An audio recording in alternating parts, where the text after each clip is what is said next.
నియోజకవర్గానికి వెళ్ళినా కూడా ఆ ఎమ్మెల్యే ఆ లిక్కర్ మాఫియా కార్టెల్ బాసు అని చెప్పి ఎవడైనా చెప్తాడు. ఏ నియోజకవర్గం వెళ్ళినా కూడా ప్రతి గ్రామంలోనూ ఆక్షన్లు బాడి బెల్ట్ షాపులు నడిపిస్తా ఉన్నారన్న సంగతి ప్రతి ఒక్కరికి తెలుసు. ఏ నియోజకవర్గంలో అయినా కూడా ఇల్లీగల్ పర్మిట్ రూములతో లిక్కర్ అమ్ముతున్నారు అనే సంగతి కూడా అందరికీ కనిపిస్తా ఉంది. ఈ ఇల్లీగల్ పర్మిట్ రూమ్ లో అయినా కూడా ఈ బెల్ట్ షాపుల్లో అయినా కూడా ఎంఆర్పి రేటు కన్నా ఎక్కువ రేటుకు లిక్కర్ అమ్ముతున్నారు అన్న సంగతి కూడా అందరికీ తెలుసు. రాష్ట్రంలో ప్రతి ఒక్కరికి ఇదంతా కనిపిస్తా ఉంది.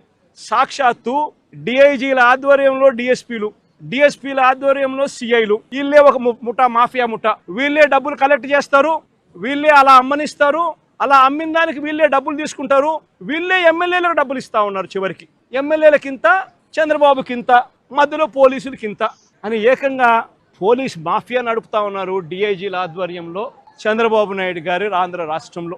అక్కడ ఇసుక అన్నది యథేచ్ఛగా దోపిడీ జరుగుతూ ఉంది. మిషన్లు పెట్టి కొట్టేస్తా ఉన్నారు. ఎక్కడ ఉచితంగా ఇసుక ఇస్తా ఉన్నారని అడుగుతా ఉన్నా. కళ్ళ ఎదుటే కనిపిస్తా ఉంది. నియోజకవర్గంలో ఏ మైన్స్ ఉన్నా, ఎందుకు ఇదే నెల్లూరు జిల్లాలో సిలికా క్వాడ్స్ దోచేస్తా ఉన్నారు ఏకంగా. ఎవడు సిలికా మైన్స్, ఎవడు క్వాడ్స్ మైన్స్ ఎవడుకున్నా కూడా వాళ్ళు ఇక్కడ లోకల్గా ఉన్న విపిఆర్ అనే ఆయన పెద్ద మనిషికి ఆయన ద్వారానే అమ్మాల. ఇష్టం వచ్చిన రేటుకి అమ్మకూడదు.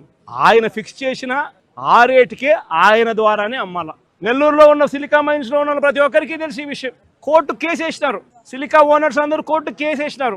ఇదేం అన్యాయమయ్యా, ఇది మాకు మైనింగ్ పర్మిట్లు ఎందుకు ఇవ్వడం లేదయ్యా, మైనింగ్ పర్మిట్లు ఒక మాఫియా ఫామ్ చేసి ఈ రూట్లో వస్తేనే మైనింగ్ పర్మిట్లు ఇస్తారని చెప్పడం ధర్మమేనా అని చెప్పి ఏకంగా కోర్టులో కేసు వేసినారు. సిలికా క్వాడ్స్ ఈయన కలెక్ట్ చేస్తాడు, ఈయన ఇంత పెట్టుకుంటాడు, నారా లోకేష్ బాబుకు చంద్రబాబు నాయుడుకి ఇంత పంపిస్తున్నాడు. ఏ నియోజకవర్గంలో తీసుకున్నా కూడా ఆ నియోజకవర్గంలో మైన్స్ ఏదున్నా కూడా ఆ మైన్స్ ప్రతి మైన్లోనూ కూడా ఎమ్మెల్యే గారిని కలవాలా, పోలీసులు హుకుం జారీ చేస్తారు, డబ్బులు కలెక్ట్ చేస్తారు, ఎమ్మెల్యే గారికి ఇంత ఇయ్యాలా, మిగతాది పోలీసులు ఇంత పెట్టుకుంటారు, పైకి పంపిస్తా ఉన్నారు డబ్బులు మిగతాది. ఏ నియోజకవర్గంలో చూసుకున్నా కూడా విచ్చలవిడి పేకాట క్లబ్బులు. ప్రతి పేకాట క్లబ్కు కూడా రేటును బట్టి 10,000 రూపాయలు పేకాట క్లబ్ అయితే నెలకు 6 లక్షలు ఇవ్వాలి.